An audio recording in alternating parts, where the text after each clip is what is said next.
Hong Astungkara Sidam Rahayu kang rahayu ing budi rahayu sagung dumadi satuhune ing kono ora ana apa-apa kang ana iku sayekti dudu kabeh muhung makumpuling panca skandha tekse manunggaling patak limang prakara swasana geni bumi banyu lan angin kang agal dadya wewadah-wadah kang alus dadya maya limang perkara ingkang sawiji-wiji sayekti daya jinayat urip ing uripan swasana ingkang hanguripi bumi wadahe urip geni kang kinuripan banyu dayaning urip angin wujuding urip kalamun mangkono banjur ana dumadi urip wenang sinebut sang Atwaya tekse urip kang asipat loro wenang sinebut sang Hyang Mantranaya tekse dumadi karana rosaning pangesti wenang sinebat sang Karma tekse makarti wenang sinebut Tri Aksara tekse manunggaling Trimurti wenang sinebut Jati Wasesa tekse kinarya warana sejatining kawasa manjing jroning buwana geterobah saka daya ubenging jagat kaprawasa kodrating bumi satemahku maringet babar pakarti sinebut kusala karma tegese pakarti hayu sansaya lawas kataman wataking jagat sansaya katarungku pakartining dudu ruwate muhung karana ning awas lan eling senadyan to hina tan antuk kamulyan maksih beja kalamun tinitah manungsa jroning kono maksih bisa tetulung diri sarana mangun watak utama limang prakara rila sabar temen narima lan budi luhur ngambah margahayu panca paramita ngrasuk sejati ning paugraning urip panembah budi dharma tapa brata lan mersudi hambek budi luhur rasaning pamertobat sineru tulusing budi dharma iku margane ruwat saka sakeh sangsaya eling marang sangkan paraning dumadi dan sedya bali marang mulanira Hong Astungkara Sidam Rahayu kang rahayu ing budi rahayu sagung dumadi satuhune ing kono ora ana apa-apa kang ana iku sayekti dudu kabeh muhung makumpuling panca skandha tekse manunggaling patak limang prakara swasana geni bumi banyu lan angin kang agal dadya wewadah-wadah kang alus dadya maya limang perkara ingkang sawiji-wiji sayekti daya jinayat urip ing uripan swasana ingkang hanguripi bumi wadahe urip geni kang kinuripan banyu dayaning urip angin wujuding urip kalamun mangkono banjur ana dumadi urip wenang sinebut sang Atwaya tekse urip kang asipat loro wenang sinebut sang Hyang Mantranaya tekse dumadi karana rosaning pangesti wenang sinebat sang Karma tekse makarti wenang sinebut Tri Aksara tekse manunggaling Trimurti wenang sinebut Jati Wasesa tekse kinarya warana sejatining kawasa manjing jroning buwana geterobah saka daya ubenging jagat kaprawasa kodrating bumi satemahku maringet babar pakarti sinebut kusala karma tegese pakarti hayu sansaya lawas kataman wataking jagat sangsaya katarungku pakartining dudu ruwate muhung karana ning awas lan eling senadyan to hina tan antuk kamulyan maksih beja kalamun tinitah manungsa jroning kono maksih bisa tetulung diri sarana mangun watak utama limang prakara rila sabar temen narima lan budi luhur ngambah margahayu panca paramita ngrasuk sejati ning paugraning urip panembah budi dharma tapa brata lan mersudi hambek budi luhur rasaning pamertobat sineru tulusing budi dharma iku margane ruwat saka sakeh sangsaya eling marang sangkan paraning dumadi dan sedya bali marang mulanira Hong Astungkara Sidam Rahayu kang rahayu ing budi Rahayu sagung dumadi. Satuhune ing kono ora ana apa-apa, kang ana iku sayekti dudu. Kabeh muhung makumpuling panca skandha, tekse manunggaling watak limang prakara. Swasana geni bumi banyu lan angin kang agal dadya wewadah-wadah kang alus dadya maya limang perkara ingkang sawiji-wiji sayekti daya dinayan urip ing uripan. Swasana ingkang hanguripi bumi wadahe urip, geni kang kinuripan, banyu dayaning urip, angin wujuding urip. Kalamun mangkono banjur ana dumadi urip, wenang sinebut sang Atwaya, tekse urip kang asipat loro. Wenang sinebut sang Hyang Mantranaya, tekse dumadi karana rosaning pangesti. Wenang sinebat sang Karma, tekse makarti. Wenang sinebut Tri Aksara, tekse manunggaling Trimurti. Wenang sinebut Jati Wasesa, tekse kinarya warana sejatining kawasa. Manjing jroning buwana geterobah saka daya ubenging jagat kaprawasa kodrating bumi satemah kumaringet babar pakarti sinebut kusala karma tegese pakarti hayu sansaya lawas kataman wataking jagat sangsaya katarungku pakartining dudu ruwate muhung karana ning awas lan eling. Senadyan to hina tan antuk kamulyan maksih beja kalamun tinitah manungsa. Jroning kono maksih bisa tetulung diri sarana mangun watak utama limang prakara. Rila, sabar, temen, narima lan budi luhur. Ngambah margahayu panca paramita ngrasuk sejati ning paugeraning urip, panembah budi dharma, tapa brata lan mersudi hambek budi luhur. Rasaning pamertobat sineru tulusing budi dharma iku margane ruwat saka sakeh sangsaya eling marang sangkan paraning dumadi dan sedya bali marang mulanira. Hong Astungkara Sidam Rahayu kang rahayuing budi Rahayu sagung dumadi. Satuhune ing kono ora ana apa-apa, kang ana iku sayekti dudu. Kabeh muhung makumpuling panca skandha, tekse manunggaling watak limang prakara. Swasana geni bumi banyu lan angin kang agal dadya wewadah-wadah kang alus dadya maya limang perkara ingkang sawiji-wiji sayekti daya dinayan urip ing uripan. Swasana ingkang hanguripi bumi wadahe urip, geni kang kinuripan, banyu dayaning urip, angin wujuding urip. Kalamun mangkono banjur ana dumadi urip, wenang sinebut sang Atwaya, tekse urip kang asipat loro. Wenang sinebut sang Hyang Mantranaya, tekse dumadi karana rosaning pangesti. Wenang sinebat sang Karma, tekse makarti. Wenang sinebut Tri Aksara, tekse manunggaling Trimurti. Wenang sinebut Jati Wasesa, tekse kinarya warana sejatining kawasa.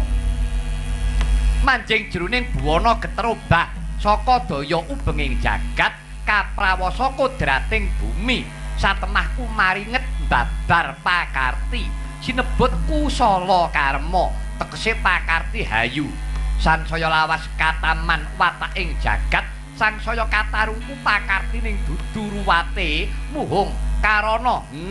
ning awas lan eling.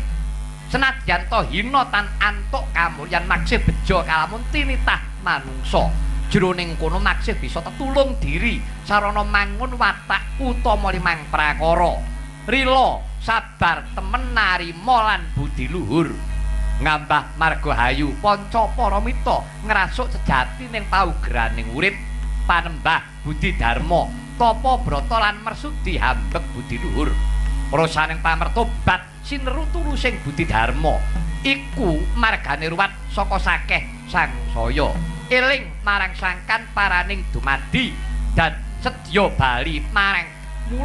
mulanira. Hong Astungkara Sidam Rahayu kang rahayuing budi Rahayu sagung dumadi.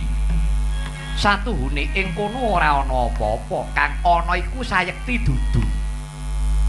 Kabeh muhung makumpuling panca skandha, tekse manunggaling watak limang prakara. Swasana geni bumi banyu lan angin kang agal dadya wewadah-wadah kang alus dadya maya limang perkara ingkang sawiji-wiji sayekti daya jinayat urip ing uripan. Swasana ingkang hanguripi bumi wadahing urip, geni kang kinuripan, banyu dayaning urip, angin wujuding urip. Kalamun mangkono banjur ana dumadi urip, wenang sinebut sang Adwaya tekse urip kang asipat loro. Wenang sinebut sang Hyang Mantranaya tekse dumadi karana rosaning pangesti. Wenang sinebat sang Karma tekse makarti. Wenang sinebut Tri Aksara tekse manunggaling Trimurti. Wenang sinebut Jati Wasesa tekse kinarya warana sejatining kawasa. Manjing jroning buwana geterobah saka daya ubenging jagat kaprawasa kodrating bumi satemah kumaringet babar pakarti sinebut kusala karma tekse pakarti hayu. Sansaya lawas kataman wataking jagat sangsaya katarungku pakartining dudu ruwate muhung karana ning awas lan eling. Senadyan to hina tan antuk kamulyan maksih beja kalamun tinitah manungsa. Jroning kono maksih bisa tetulung diri sarana mangun watak utama limang prakara. Rila, sabar, temen, narima lan budi luhur.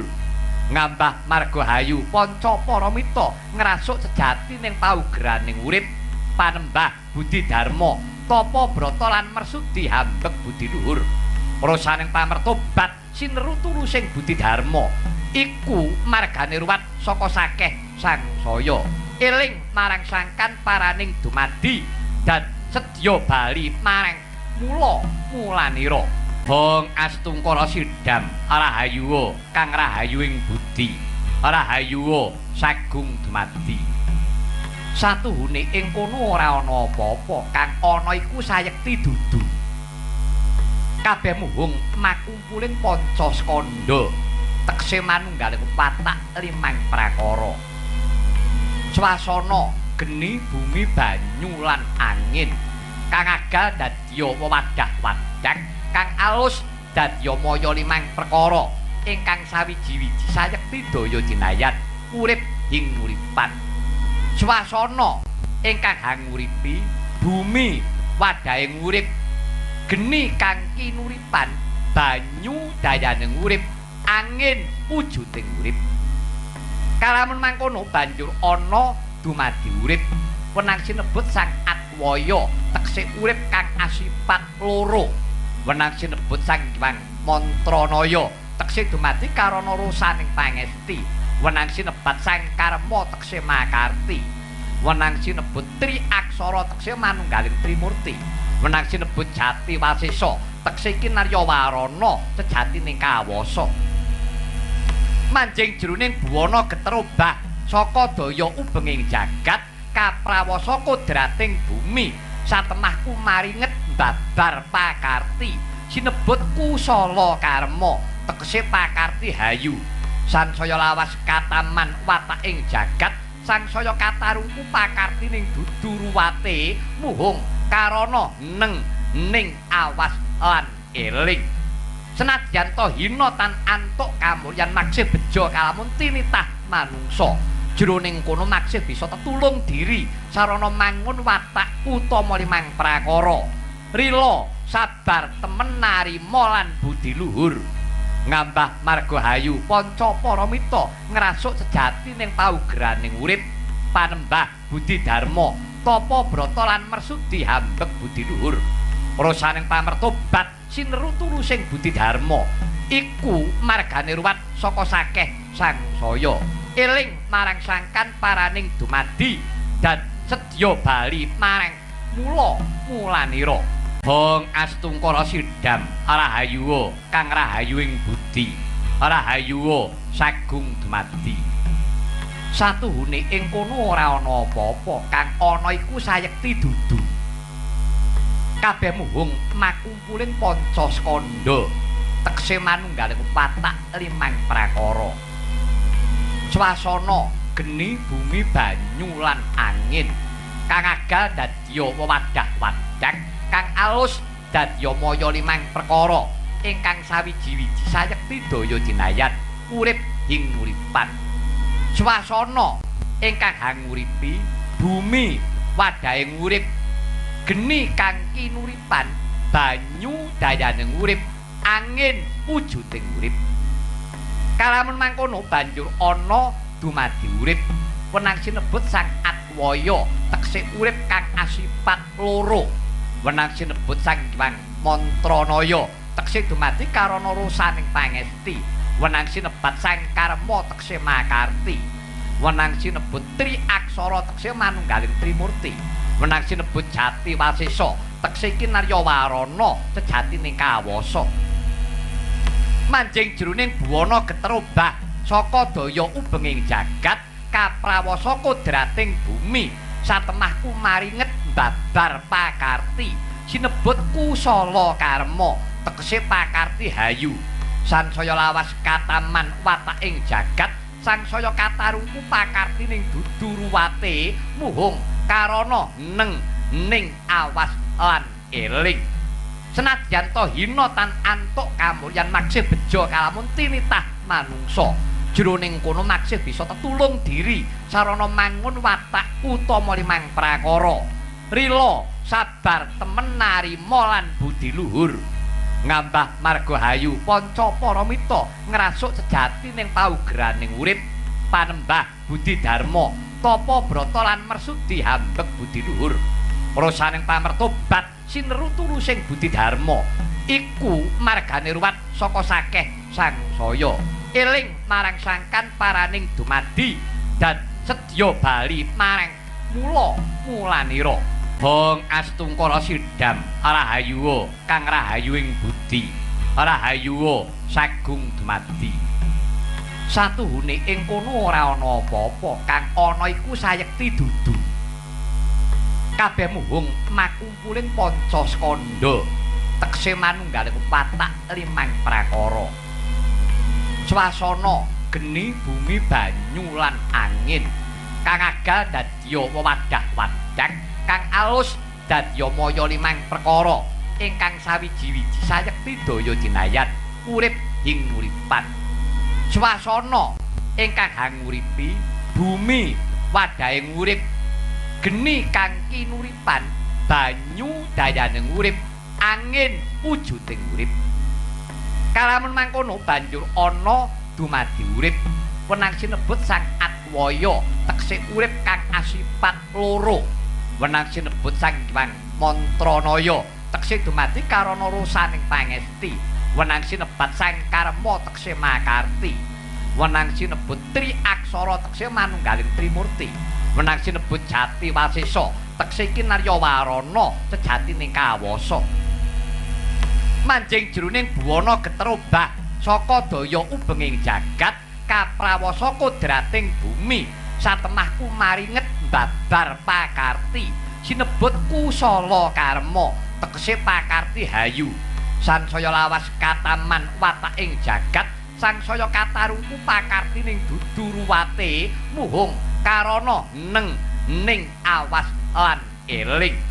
senadyan to hina tan antuk kamulyan maksih beja kalamun tinitah manungsa jroning kono maksih bisa tetulung diri sarana mangun watak utama limang prakara rila sabar temen narima lan budi luhur ngambah margahayu panca paramita ngrasuk sejati ning paugraning urip panembah budi dharma tapa brata lan mersudi hambek budi luhur rasaning pamertobat sineru tulusing budi dharma iku margane ruwat saka sakeh sangsaya eling marang sangkan paraning dumadi dan sedya bali marang mulanira Hong Astungkara Sidam Rahayu kang rahayu ing budi rahayu sagung dumadi satuhune ing kono ora ana apa-apa kang ana iku sayekti dudu kabeh muhung makumpulin panca skandha tekse manunggaling watak limang prakara. Swasana geni bumi banyu lan angin kang agal dadya wewadah-wadah kang alus dadya maya limang perkara ingkang sawiji-wiji sayekti daya dinayan urip ing uripan. Swasana ingkang hanguripi bumi wadahe urip geni kang kinuripan banyu dayaning urip angin wujuding urip. Kalamun mangkono banjur ana dumadi urip wenang sinebut sang Atwaya tekse urip kang asipat loro. Wenang sinebut sang Hyang Mantranaya tekse dumadi karana rosaning pangesti. Wenang sinebat sang Karma tekse makarti.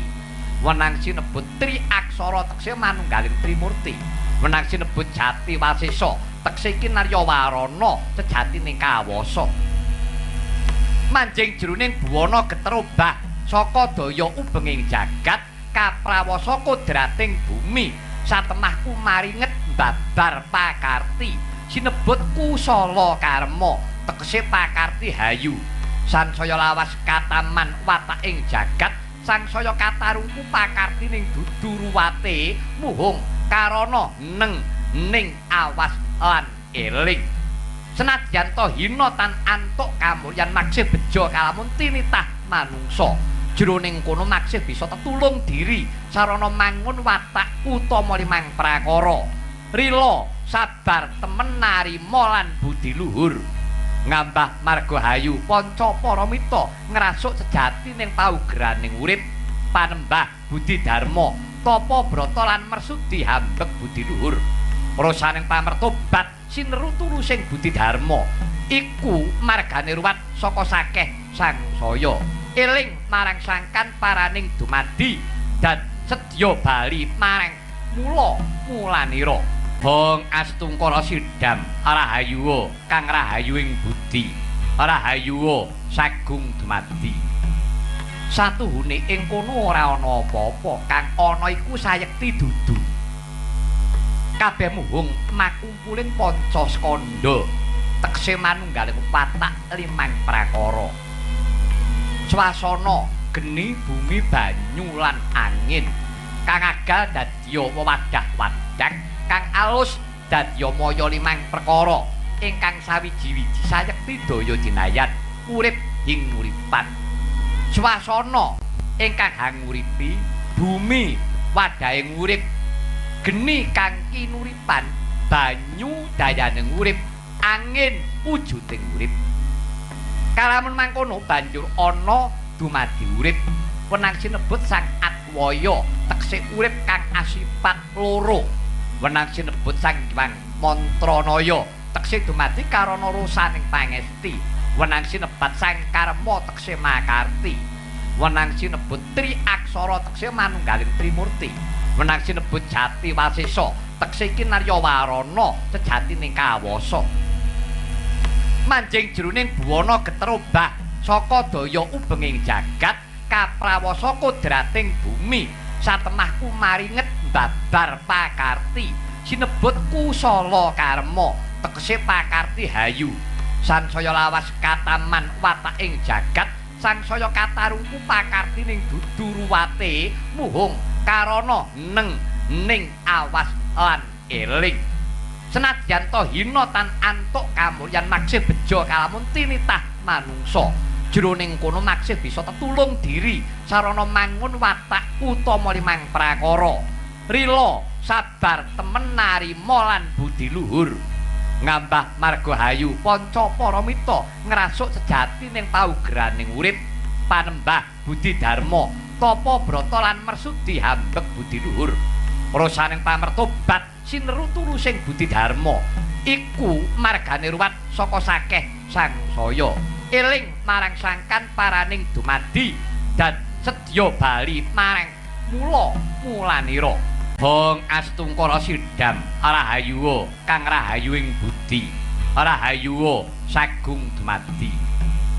satuhune ing kono ora ana apa-apa kang ana iku sayekti dudu kabeh muhung makumpuling panca skandha tekse manunggaling watak limang prakara. swasana geni bumi banyu lan angin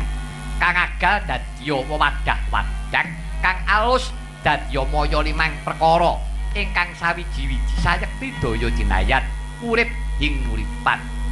swasana ingkang hanguripi bumi wadahing urip geni kang kinuripan banyu dayaning urip angin wujuding urip kalamun mangkono banjur ana dumadi urip wenang sinebut sang Atwaya teksih urip kang asipat loro wenang sinebut sang Hyang Mantranaya teksih dumadi karana rosaning pangesti wenang sinebat sang Karma teksih makarti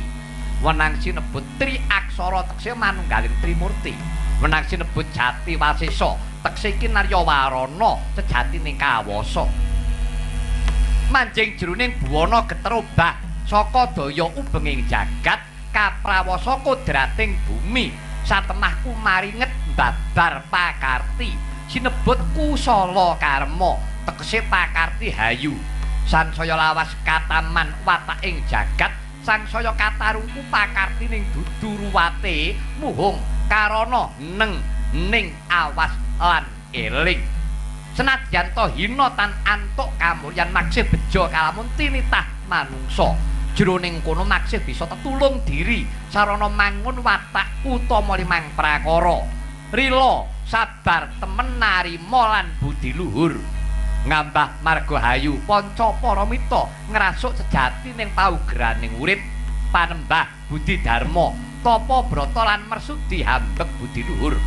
rasaning pamertobat sineru tulusing budi dharma iku margane ruwat saka sakeh sangsaya eling marang sangkan paraning dumadi dan sedya bali marang mulanira Hong Astungkara Sidam Rahayu kang rahayuing budi Rahayu sagung dumadi satuhune ing kono ora ana apa-apa kang ana iku sayekti dudu kabeh muhung makumpuling panca skandha tekse manunggaling watak limang prakara swasana geni bumi banyu lan angin kang agal dadya wewadah-wadah kang alus dadya maya limang perkara ingkang sawiji-wiji sayekti daya jinayat urip ing uripan swasana ingkang hanguripi bumi wadahing urip geni kang kinuripan banyu dayaning urip angin wujuding urip kalamun mangkono banjur ana dumadi urip wenang sinebut sang Atwaya teksih urip kang asipat loro wenang sinebut sang Hyang Mantranaya teksih dumadi karana rosaning pangesti wenang sinebat sang Karma teksih makarti wenang sinebut Tri Aksara teksih manunggaling Trimurti wenang sinebut Jati Wasesa teksih Kinaryawarana sejatining kawasa manjing jroning buwana geterobah saka daya ubenging jagat kaprawasa kodrating bumi satemah kumaringet babar pakarti sinebut kusala karma tegese pakarti hayu sansaya lawas kataman wataking jagat sangsaya katarungku pakartining dudu ruwate muhung karana ning awas lan eling senadyan to hina tan antuk kamulyan maksih beja kalamun tinitah manungsa jroning kono maksih bisa tetulung diri sarana mangun watak utama limang prakara rila sabar temen narima lan budi luhur ngambah margahayu panca paramita ngrasuk sejati ning paugraning urip panembah budi dharma tapa brata lan mersudi hambek budi luhur rasaning pamertobat sineru tulusing budi dharma iku margane ruwat saka sakeh sangsaya eling marang sangkan paraning dumadi dan sedya bali marang mulanira Hong Astungkara Sidam Rahayu kang rahayuing budi Rahayu sagung dumadi satuhune ing kono ora ana apa-apa kang ana iku sayekti dudu kabeh muhung makumpuling panca skandha tekse manunggaling watak limang prakara swasana geni bumi banyu lan angin kang agal dadya wewadah-wadah kang alus dadya maya limang perkara ingkang sawiji-wiji sayekti daya dinayat urip ing uripan swasana ingkang hanguripi bumi wadahing urip geni kang kinuripan banyu dayaning urip angin wujuding urip kalamun mangkono banjur ana dumadi urip wenang sinebut sang Atwaya teksih urip kang asipat loro wenang sinebut sang Hyang Mantranaya teksih dumadi karana rosaning pangesti wenang sinebat sang Karma teksih makarti wenang sinebut Tri Aksara teksih manunggaling Trimurti wenang sinebut Jati Wasesa teksih kinarya warana sejatining kawasa manjing jroning buwana geterobah saka daya ubenging jagat kaprawasa kodrating bumi satemah kumaringet babar pakarti sinebut kusala karma tegese pakarti hayu sansaya lawas kataman wataking jagat sangsaya katarungku pakartining duduruwate muhung karana neng ning awas lan eling senadyan to hina tan antuk kamulyan maksih beja kalamun tinitah manungsa jroning kono maksih bisa tetulung diri sarana mangun watak utama limang prakara rila sabar temen narima lan budi luhur ngambah margahayu panca paramita ngrasuk sejati ning paugraning urip panembah budi dharma tapa brata lan mersudi hambek budi luhur rasaning pamertobat sineru tulusing budi dharma iku margane ruwat saka sakeh sangsaya eling marang sangkan paraning dumadi dan sedya bali marang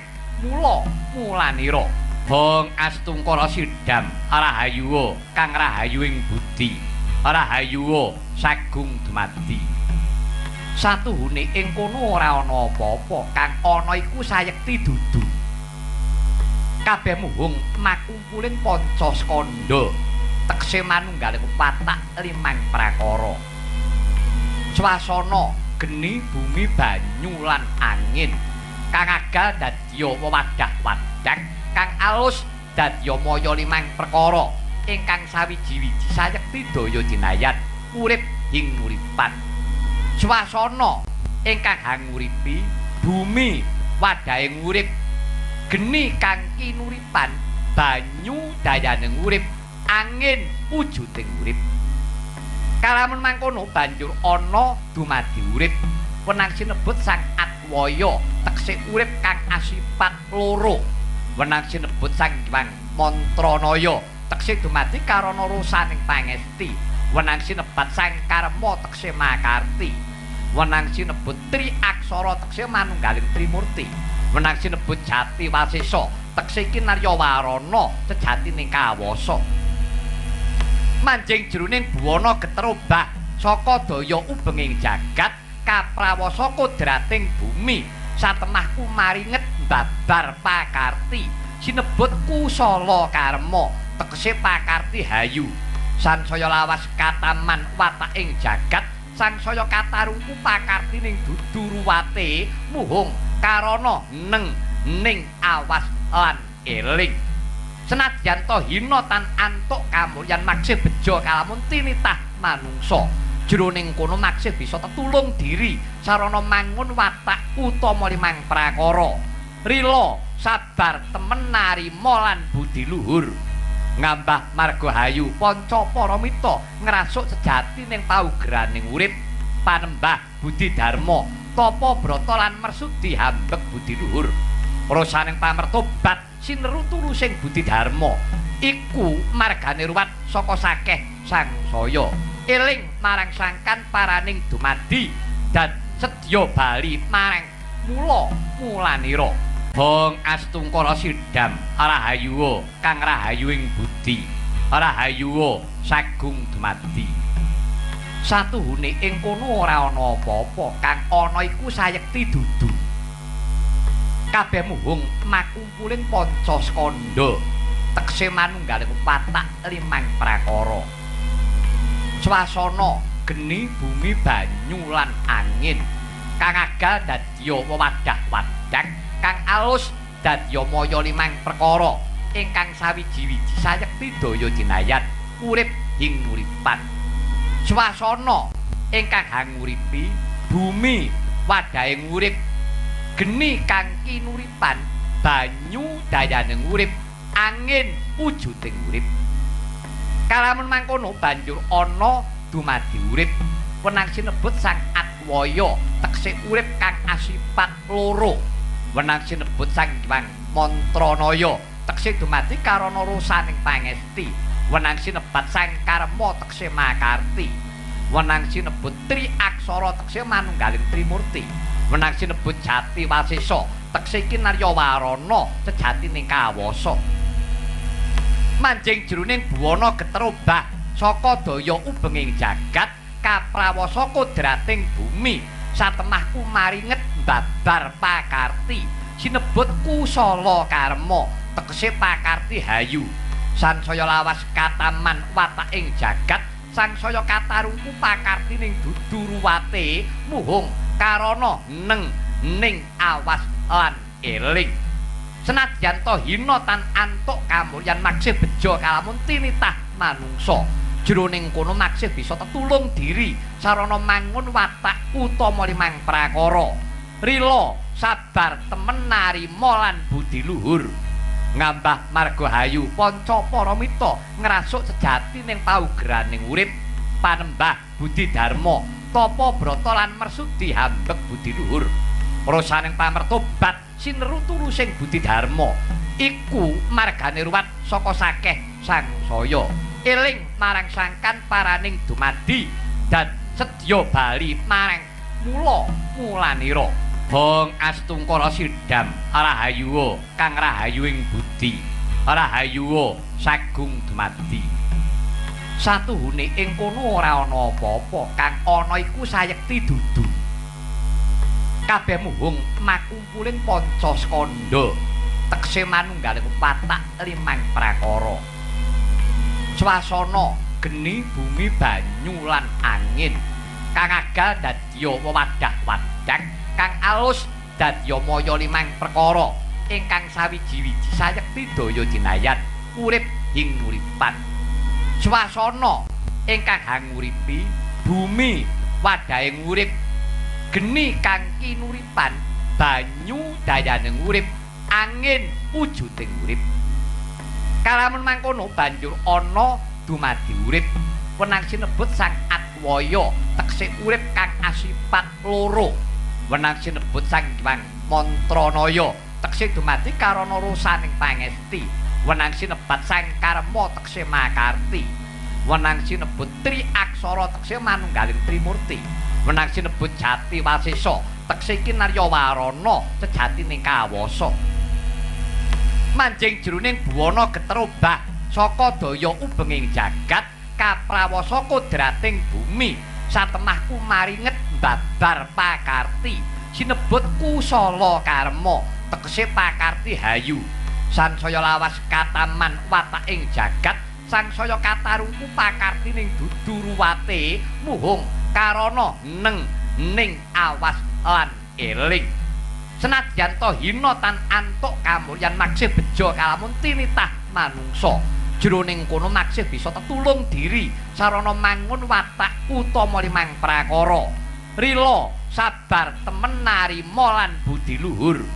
ngambah margahayu panca paramita ngrasuk sejati ning paugraning urip panembah budi dharma tapa brata lan mersudi hambek budi luhur rasaning pamertobat sineru tulusing budi dharma iku margane ruwat saka sakeh sangsaya eling marang sangkan paraning dumadi dan sedya bali marang mulanira Hong Astungkara Sidam Rahayu kang rahayu ing budi rahayu sagung dumadi satuhune ing kono ora ana apa-apa kang ana iku sayekti dudu kabeh muhung makumpuling panca skandha tekse manunggaling watak limang prakara swasana geni bumi banyu lan angin kang agal dadya wewadah-wadah kang alus dadya maya limang perkara ingkang sawiji-wiji sayekti daya dinayan urip ing uripan swasana ingkang hanguripi bumi wadaing urip geni kang kinuripan banyu dayaning urip angin wujuding urip kalamun mangkono banjur ana dumadi urip wenang sinebut sang Atwaya teksih urip kang asipat loro wenang sinebut sang Hyang Mantranaya teksih dumadi karana rosaning pangesti wenang sinebat sang Karma teksih makarti wenang sinebut Tri Aksara teksih manunggaling Trimurti wenang sinebut Jati Wasesa teksih kinarya warana sejatining kawasa manjing jroning buwana geterobah saka daya ubenging jagat kaprawasa kodrating bumi satemah kumaringet babar pakarti sinebut kusala karma tegesé pakarti hayu sansaya lawas kataman wataking jagat sangsaya katarungku pakartining dudu ruwate muhung karana ning awas lan eling senadyan to hina tan antuk kamulyan maksih beja kalamun tinitah manungsa jroning kono maksih bisa tetulung diri sarana mangun watak utama limang prakara rila sabar temen narima lan budi luhur ngambah margahayu panca paramita ngrasuk sejati ning paugraning urip panembah budi dharma tapa brata lan mersudi hambek budi luhur rasaning pamertobat sineru tulusing budi dharma iku margane ruwat saka sakeh sangsaya eling marang sangkan paraning dumadi dan sedya bali marang mulanira Hong Astungkara Sidam Rahayu kang rahayu ing budi rahayu sagung dumadi satuhune ing kono ora ana apa-apa kang ana iku sayekti dudu kabeh muhung makumpuling panca skandha tekse manunggaling watak limang prakara swasana geni bumi banyu lan angin kang agal dadya wewadah-wadah kang alus dadya maya limang perkara ingkang sawiji-wiji sayekti daya dinayan urip ing uripan swasana ingkang hanguripi bumi wadaing urip geni kang kinuripan banyu dayaning urip angin wujuding urip kalamun mangkono banjur ana dumadi urip wenang sinebut sang Atwaya teksih urip kang asipat loro wenang sinebut sang Hyang Mantranaya teksih dumadi karana rosaning pangesti wenang sinebat sang Karma teksih makarti wenang sinebut Tri Aksara teksih manunggaling Trimurti wenang sinebut Jati Wasesa teksih kinarya warana sejatining kawasa manjing jroning buwana geterobah saka daya ubenging jagat kaprawasa kodrating bumi satemah kumaringet babar pakarti sinebut kusala karma tegese pakarti hayu sansaya lawas kataman wataking jagat sangsaya katarungku pakartining dudu ruwate muhung karana ning awas lan eling senadyan to hina tan antuk kamulyan maksih beja kalamun tinitah manungsa jroning kono maksih bisa tetulung diri sarana mangun watak utama limang prakara rila sabar temen narima lan budi luhur ngambah margahayu panca paramita ngrasuk sejati ning paugraning urip panembah budi dharma tapa brata lan mersudi hambek budi luhur rasaning pamertobat sineru tulusing budi dharma iku margane ruwat saka sakeh sangsaya eling marang sangkan paraning dumadi dan sedya bali marang mulanira Hong Astungkara Sidam Rahayu kang rahayu ing budi rahayu sagung dumadi satuhune ing kono ora ana apa-apa kang ana iku sayekti dudu kabeh muhung makumpuling panca skandha tekse manunggaling watak limang prakara swasana geni bumi banyu lan angin kang agal dadya wewadah-wadah kang alus dadya maya limang perkara ingkang sawiji-wiji sayekti daya dinayan urip ing uripan swasana ingkang hanguripi bumi wadahe urip geni kang kinuripan banyu dayaning urip angin wujuding urip kalamun mangkono banjur ana dumadi urip wenang sinebut sang Atwaya tekse urip kang asipat loro wenang sinebut sang Hyang Mantranaya tekse dumadi karana rosaning pangesti wenang sinebat sang Karma tekse makarti wenang sinebut Tri Aksara tekse manunggaling Trimurti wenang sinebut Jati Wasesa tekse kinarya warana sejatining kawasa manjing jroning buwana geterobah saka daya ubenging jagat kaprawasa kodrating bumi satemah kumaringet babar pakarti sinebut kusala karma tegese pakarti hayu sansaya lawas kataman wataking jagat sangsaya katarungku pakartining dudu ruwate muhung karana ning awas lan eling senadyan to hina tan antuk kamulyan maksih beja kalamun tinitah manungsa jroning kono maksih bisa tetulung diri sarana mangun watak utama limang prakara rila sabar temen narima lan budi luhur ngambah margahayu panca paramita ngrasuk sejati ning paugraning urip panembah budi dharma tapa brata lan mersudi hambek budi luhur rasaning pamertobat sineru tulusing budi dharma iku margane ruwat saka sakeh sangsaya eling marang sangkan paraning dumadi dan sedya bali marang mulanira Hong Astungkara Sidam Rahayu kang rahayuing budi Rahayu sagung dumadi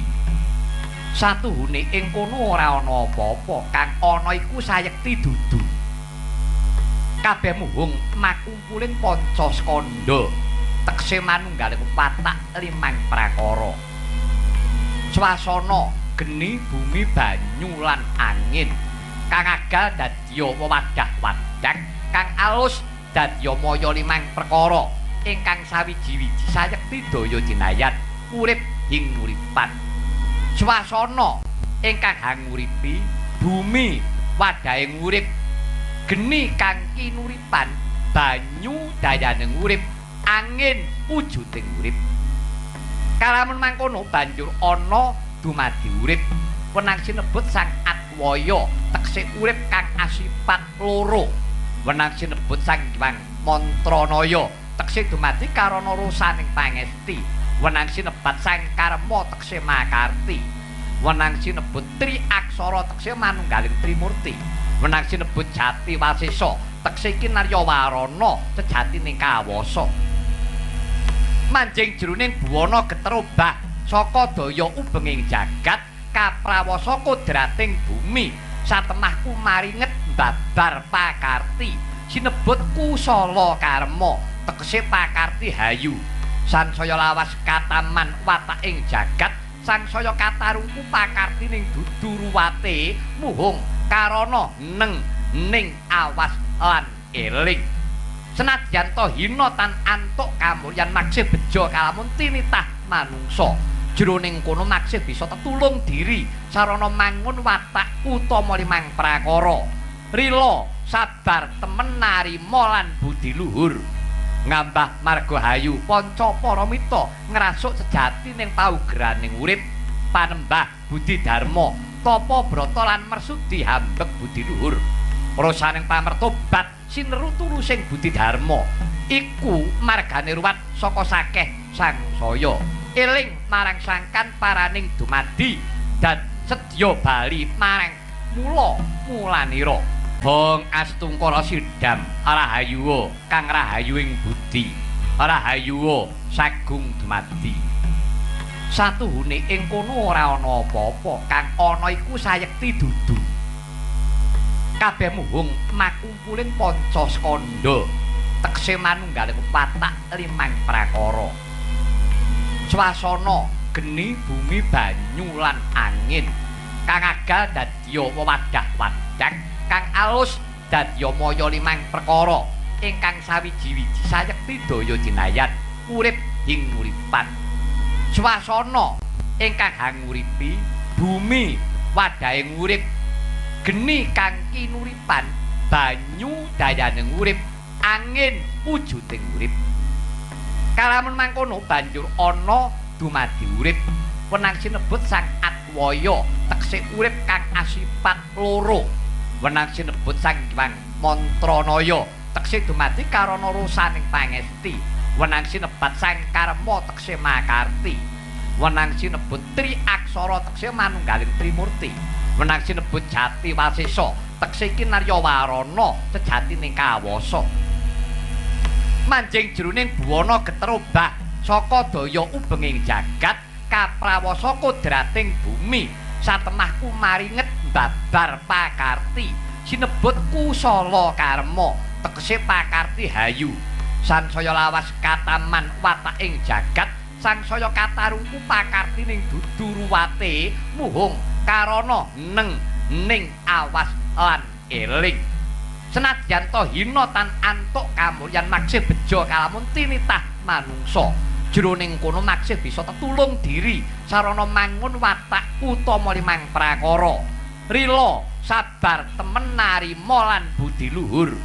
ngambah margahayu panca paramita ngrasuk sejati ning paugraning urip panembah budi dharma tapa brata lan mersudi hambek budi luhur rasaning pamertobat sineru tulusing budi dharma iku margane ruwat saka sakeh sangsaya eling marang sangkan paraning dumadi dan sedya bali marang mulanira